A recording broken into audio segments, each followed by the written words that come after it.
یہودی جو مذہب ہے، نام جو ہے آپ یہودی سنتے ہیں، یہ دراصل حضرت یعقوب علیہ السلام کے 12 بیٹے تھے، ان میں سے بڑے بیٹے کا نام یہودا تھا۔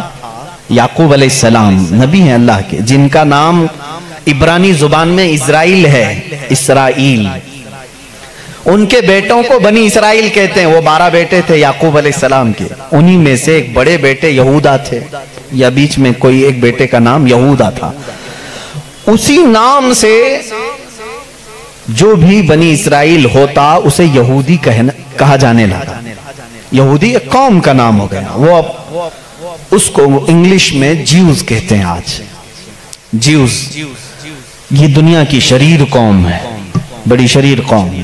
پہلے یہ لوگوں نے نبیوں کا قتل کیا ہے۔ قرآن کہتا ہے یقتلون النبیین بغیر حق، یہ ناحق نبیوں کا قتل کرتے تھے۔ جب قرآن ان کی باتیں بیان کر رہا ہے تو میں کیوں نہ بیان کروں؟ یہ شریر قوم تھے، حق بات کو کبھی تسلیم نہیں کرتے تھے۔ بہرحال زکریا علیہ السلام کے قاتل یہ ہیں، یحییٰ علیہ السلام کے قاتل یہ ہیں، اور عیسیٰ علیہ السلام کو سولی پر چڑھانے کے سارے بندوبست انہی نے کیا۔ یہ بات مجھ سے نہیں، عیسائیوں سے جا کے پوچھ لو، ان سے پوچھنا جیزس کو کون سولی پر چڑھایا تھا، جبکہ ہمارا عقیدہ ہے کہ عیسیٰ علیہ السلام کو سولی نہیں دی گئی۔ ہمارا عقیدہ قرآن سے ثابت ہے، اس پر میں بعد میں گفتگو کرتا ہوں۔ لیکن یہ یہودی قوم بڑی پرانی ہے، یعقوب علیہ السلام سے چل رہی ہے، ٹھیک ہے، کافی پرانی۔ یہ مانتے کس کتاب کو؟ کسی بھی دین کو، کسی بھی مذہب سے ہم کو اگر بات کرنا ہے تو اس کی جو مقدس کتاب ہے اسی سے بات کرنا۔ میں بھی انہی سے بات کروں گا، ہوائی فائرنگ نہیں۔ جو مقدس کتاب تمہارے نزدیک ہے اسی کی باتیں اگر میں رکھتا ہوں۔ یہاں محفل میں اتنا وقت نہیں ہوتا، تھوڑی تھوڑی جھلکیاں میں دے کر کے جاؤں گا تاکہ جو ریسرچ اسکالر ہیں وہ اس کو آگے بڑھائیں اور پھر اپنی تحقیق سے لوگوں کے سامنے یہ باتوں کو لائیں۔ یہودی قوم جس کتاب کو مقدس مانتی ہے وہ تورات ہے، جو موسیٰ علیہ السلام پر نازل ہوئی، اور زبور ہے جو حضرت داؤد علیہ السلام پر نازل ہوئی۔ ان کتابوں کے مجموعے کو آج انگلش میں اولڈ ٹیسٹمنٹ کہا جاتا ہے۔ یہ کتابیں مارکیٹ میں دستیاب ہیں، ان کو کیا کہتے ہیں؟ Old testament. تقریباً اس کتاب میں جو الگ الگ چھوٹی چھوٹی کتابوں کو ملایا گیا ہے 73 کتابوں کا مجموعہ ہے اولڈ ٹیسٹمنٹ۔ جیسے قرآن میں 30 پارے ہیں نا، پہلا پارہ، دوسرا پارہ، تیسرا پارہ، اس طرح سے اس میں پارے سمجھ لیں یا الگ الگ ٹاپکس۔ یہ کتنے ہیں؟ 73 ہیں۔ اس میں بھی ان کا بڑا اختلاف ہے، میں سارے اختلافات نہیں بتا سکتا آج، لیکن قرآن میں سب کا اتفاق ہے، چاہے وہ شیعہ ہو، دیوبندی ہو، وہابی ہو، اہل حدیث ہو، کوئی بھی ہو۔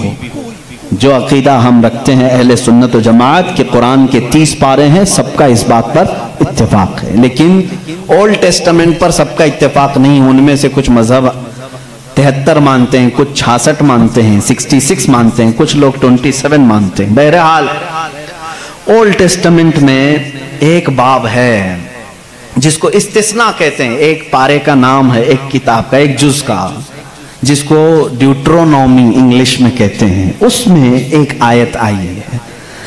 آیت ظاہر سی بات ہے اللہ کی ہے، آیت اللہ کی ہے اور موسیٰ علیہ السلام پر نازل ہو رہی ہے۔ اللہ تعالیٰ فرما رہا ہے اے موسیٰ، میں تمہارے بعد تمہارے بھائیوں میں، بھائیوں سے مراد نبیوں میں، ایک ایسا نبی بھیجوں گا جو تمہاری طرح سے ہوگا، تمہاری طرح سے ہوگا، لیکن میں اس کے منہ میں اپنی زبان رکھ دوں گا۔ اور دوسری آیت آتی ہے کہ وہ فاران کی چوٹیوں سے چمکے گا۔ یہ فاران کیا ہے؟ یہ فاران کی چوٹیاں کہتے ہیں مکہ مکرمہ میں جو اب پہاڑ ہے، جبل کعبہ جو خانہ کعبہ کے قریب، انہوں نے اس کو سب ختم کر دیا، آج وہاں پر بادشاہوں کے محلات بنے ہوئے ہیں۔ وہاں فاران کی چوٹیاں کہا جاتا تھا کہ وہ مکہ کا ایک پہاڑ ہے، اور مقدس کتاب اولڈ ٹیسٹمنٹ میں کہا جا رہا ہے کہ وہ چمکے گا کہاں سے؟ فاران کی چوٹیوں سے۔ اب میں اس کی طرف آتا ہوں۔